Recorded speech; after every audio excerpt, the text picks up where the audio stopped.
Y'all ready? They ready? Well, come on. Well, come on. Y'all ready? They ready? We ready? We ready? Come on. We ready? We ready? Come on. Bread folk. Break bread folk. Break bread folk. Break bread folk. Come on. We ready? We ready? Come on. We ready? Come on. We ready? Just kidding, guys. What's going on? It's Jordan from CrossFit for Long Beach, CrossFit at Miles Militia, and CrossFit Santos and Destin, all that make up Militia Fitness. So here's what we're going to do. We're going to go over the, what the aspects of Paleo are, why we do Paleo, and then at the end of this video, we'll talk about what the actual rules of the challenge are. Well, my better half will, the prettier half of me. So first off, why Paleo? Plain and simple. It works. It works. In the 5 years we've been running the gyms, the 3 different gyms, we've had hundreds and hundreds of people come through.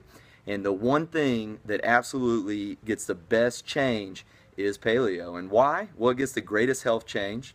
It gets the greatest aesthetics change, makes people look the most different, lose the most body fat while still maintaining good muscle, and gets the greatest performance increase. Now, if you're trying to be a really high-level CrossFit athlete, you might have to incorporate a couple things that aren't Paleo, higher amounts of potatoes and starches and stuff, and we'll talk about that. But as far as the clean eating, nothing matches it.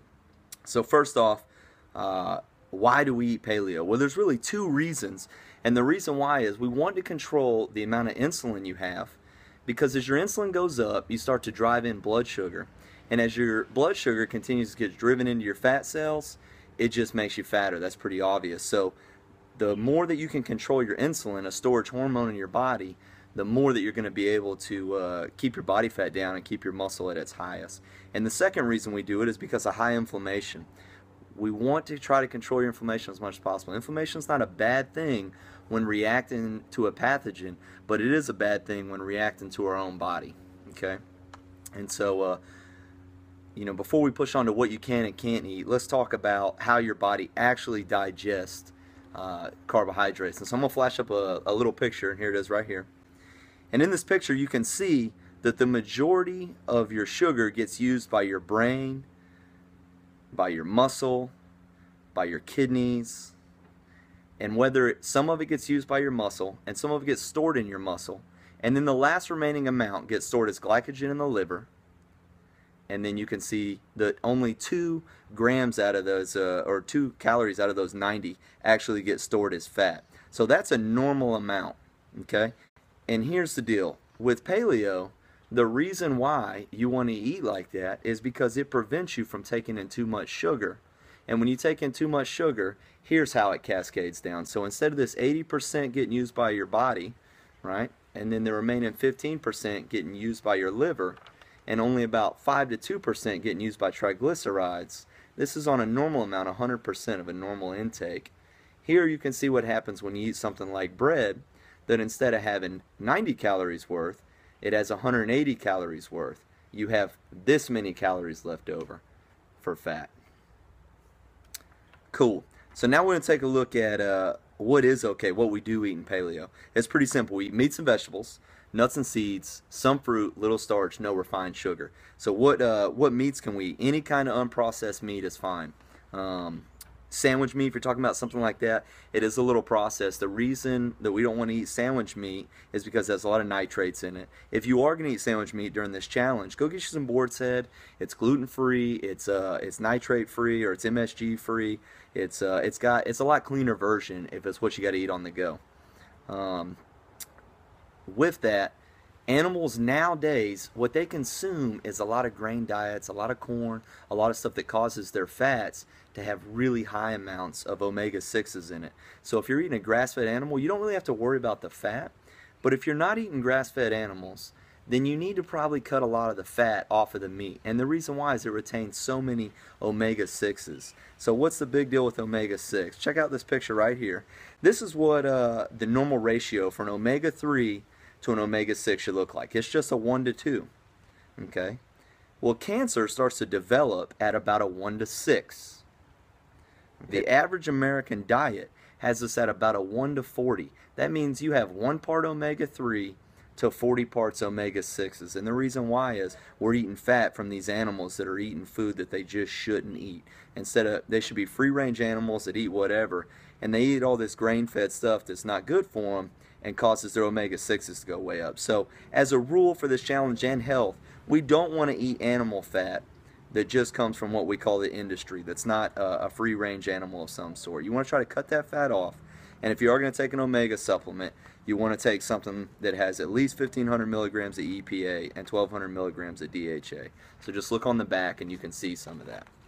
Okay, vegetables, any kind of vegetable you want, except for potatoes, beans, and peas, okay, and corn for that matter. So Jess will talk about a little bit of those rules, but long story short, potatoes are really what we're calling a starch, and beans and peas have really high amounts of lectin in them, which causes the inflammation to go up. Okay, we'll talk about inflammation one more at the end of this video. Some fruit, the reason why we say some fruit is the same reason as the sugar breakdown before. If you have too much fruit, then you're going to have really high amounts and you're going to have way too many calories and your body's not going to need that.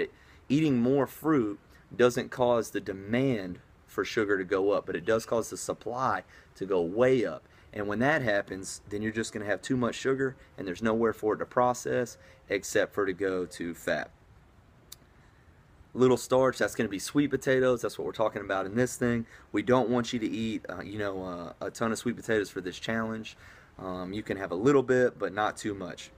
We want to keep it, another reason is sweet potatoes and potatoes, period, all starches, they're really kind of low in micronutrients, all the little things that help us to, continue to adapt and to recover and be healthy, and it's really high in carbs. So it's kind of inverse what we want.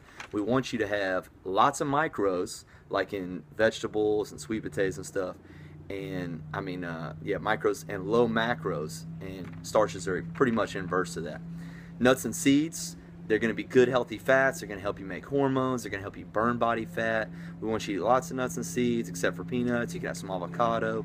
Those are all good fats. What we don't want you to eat is too many oils and stuff like that. If you want to put some light olive oil on your dressing and stuff, that'll be alright, but don't consume too much oils. Alright, and no refined sugar. What does that mean? Well, it means no refined sugar. Too much, too fast, that's the big deal with sugar. No sugar substitutions, no honey, none of that stuff. Okay? What not to eat. Here we go. You got wheat. We don't want you to eat wheat. The reason why is two reasons. It's high in carbs and it damages your intestines. Okay? The thing with your intestines is, here's what a picture of a normal intestine looks like. Okay? As you see, it looks like basically little fingers, and there's lots of on sides of it to absorb. That's on the left. On the right is an intestine that's been affected by gluten, which comes from wheat. And as you see, it's just kind of smoothed across. And now all this surface area you had to absorb nutrients before is now damaged. Okay, here's another picture you can check out. So as you see on here, on these little fingers right here, you have blood vessels that come up into it. Well, now because that wall is damaged in that picture I showed you before, now all your intestinal fluid can leak over into that bloodstream, and now it runs and goes out through your entire body.